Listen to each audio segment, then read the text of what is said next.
Monsieur Gollnisch, pour les non-inscrits. Monsieur le Premier ministre, cher ancien collègue, vous nous entretenez de l'avenir de l'Union européenne. Disons les choses franchement, cet avenir sera bien sombre si l'on ne change pas radicalement de perspective. Au cours des 30 années que j'ai passées dans ce Parlement, j'ai vu se développer une dynamique de groupe perverse, prométhéenne, je devrais dire luciférienne, telle que la majorité de nos collègues s'est crue apte à donner au monde entier des principes qu'ils proclament mais qu'ils ne suivent pas à l'égard de leurs collègues de la minorité.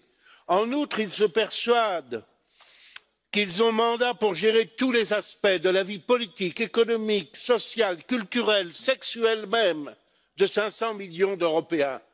Ils croient participer à l'édification radieuse du super État euromondialiste, bourré de directives, surchargé de normes, de règles, de contraintes, mais ouvert à la concurrence de pays qui n'en ont aucune ou qui en ont très peu. Monsieur le Premier ministre, vous dont le pays s'est libéré de l'oppression de l'Union des républiques socialistes soviétiques, ne cédez pas au mirage de la nouvelle Union soviétique mondialiste qui s'échafaude ici.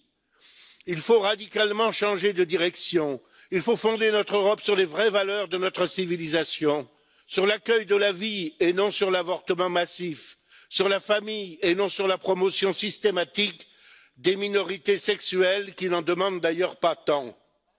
Le brassage généralisé des hommes, des marchandises et des capitaux n'est pas forcément gage de prospérité ni de bonheur.